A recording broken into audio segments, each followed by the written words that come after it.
Hello viewers, দেখতেই পাচ্ছেন আমি এখন ছাদে চলে আসলাম মনোরম পরিবেশে ঘোরাঘুরি করতে। এই যে ছাদের এই সময়টা একটু ভালো লাগে। এই যে এখন হালকা একটু রোদ, এপাশটা একটু কুয়াশা, মানে এই সময় এই রোদটা না দেখতে ভালো লাগে। আর এই সময়টা ছাদে হাঁটাহাঁটি করতে অনেক ভালো লাগে।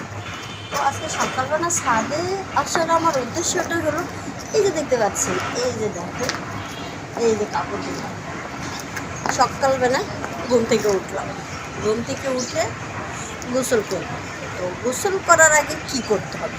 এই যে কতগুলো কাপড় ময়লা হয়ে গেছে, এগুলো ধুইতে হবে। তো এই কাপড়গুলো কিভাবে ধুইতে হয় সেটা আপনাদেরকে বলছি। এই যে প্রথমে কাপড়গুলো একটা বল নিলাম, একটা বলের ভিতর সাবান দিলাম, মানে পাউডার, কাপড় কাঁচা পাউডার দিলাম, তারপরে পানি দিলাম, দিয়ে সুন্দর করে পানিগুলো নাড়ে নাড়ে নাড়ে নাড়ে ফেনা উঠালাম। ফেনা উঠানোর পরে একটা একটা করে কাপড় পানির ভিতরে দিয়ে দিলাম, দিয়ে সুন্দর করে ভিজিয়ে আরেকটা বালতি কিংবা বলেতে রেখে দিলাম। রেখে দেওয়া 5 মিনিট, 5 মিনিট রাখতে হবে। 5 মিনিট পরে ধুইতে হবে। আর আরেকটা জিনিস সাবধান দেখায়, এই যে দেখতে পাচ্ছি, এই যে লাল, এই লালটা আর এই কালোটা, লালটা কালোটার সাথে যদি আমি একসাথে এক বালতির ভিতরে ভিজিয়ে রাখি, তাহলে অনেক সময় দেখা যাচ্ছে এটার যে রঙ, এই রঙটা দিয়ে এটা নষ্ট হয়ে যাবে।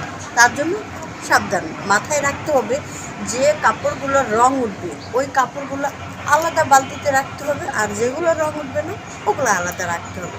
কত সুন্দর করে পানিতে দিয়ে ধোয়ার পরে আস্তে আস্তে খসাইতে হবে। বেশি জোরে যদি বাড়ি দিই, অনেক সময় দেখা যাচ্ছে কাপড়ের রং নষ্ট হয়ে যায়, অনেক সময় কাপড় ছিঁড়ে যায়। তো এই দিক দিয়ে সাবধান থাকতে হবে, কাপড়গুলো আস্তে আস্তে খসা দিতে হবে। মানে মানে বেশি তাড়াহুড়া করা যাবে না। যে কোনো কাজ করতে যান আপনারা, কাজ করার সময় আপনারা কেউ তাড়াহুড়া করবেন না। তাড়াহুড়া ছাড়া কাজ করতে হবে।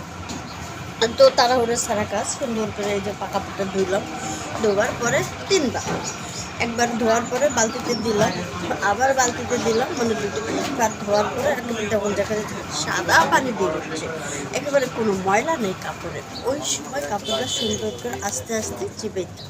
বেশি করে জোরে যদি কাপড়টাকে চাপ দিই, তাহলে দেখা যাচ্ছে কাপড়ে ভেড়ে যেতে সম্ভাবনা থাকে। তো ওই জন্য আস্তে করে চাপ দিয়ে সুন্দর করে একটা ঝাড়া দিতে হবে। একটা ঝাড়া দেওয়ার পরে ঝাড়াটা আমি আপনাদেরকে দেখাই কীভাবে দিতে হবে। এই যে কাপড়টা নিলাম, এই যে কাপড়টা ধরলাম, এই যে এভাবে এভাবে আস্তে করে চাপ, বেশ জোরে কিন্তু চাপা যাবে না। দেওয়ার পরে এই যে কাপড়টা এই একটা ঝাড়া দেবো। ঝাড়া দেওয়ার পরে এই যে একবারে সোজা সুন্দর ধরবেন। এরপরে এই যে আশা করে সুন্দর করে একটা একটা করে দেখো, একটার সাথে একটা যদি এভাবে উঠে কাপড়টা আমি শুকাতে দিই, কাপড়টা কিন্তু শুকাবে না। যার কারণে এই যে এভাবে দিতে হবে। একটু মাঝখানে গ্যাপ রাখতে হবে, একটু মাঝখানে মাঝখানে ফাঁকা থাকলে এখন যে রোদ, সারাদিনের রোদটাতে কাপড়টা সুন্দরভাবে শুকাবে। আর এভাবে যদি আমি টান টান করে কাপড়টা নাড়ে দিই, তাহলে কিন্তু আমাকে আয়রনও করতে হবে না। একদিক থেকে আমার সঞ্চয় হচ্ছে।